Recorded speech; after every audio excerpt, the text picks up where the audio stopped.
Lero pa 15 October 2024 tsiku la anakubala. Kulemekeza nkwazi zosayimbidwa zomwe zimapanga tsogolo la dziko lathu amayi athu. Tikukondwerera chikondi chawo chosagwedezeka kuzipereka kwawo ndi mzimu osagonja.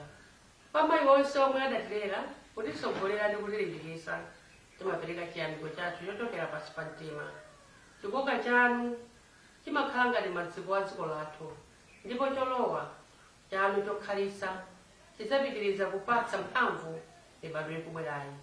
Pamene tikuvomereza udindo ofunikira wa amayi, tizizindikirenso zovuta zomwe amakumana nazo. Tizipereke kuthandizira ndondomeko zonse zimakweza amayi kuonetsa kuti anthu akupeza thandizo la chakudya, la mankhwala, maphunziro ndi mwayi wachuma pamodzi titha kupanga tsogolo labwino lomwe amayi ndi mwana aliyense angachite bwino.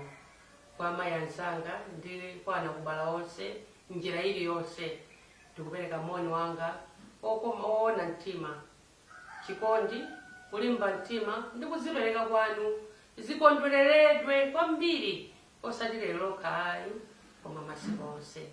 Amayi, Mulungu azikukumbukirani nthawi zonse nawonjezera masiku a moyo wanu, komanso ineyo ndimakukondani kwambiri.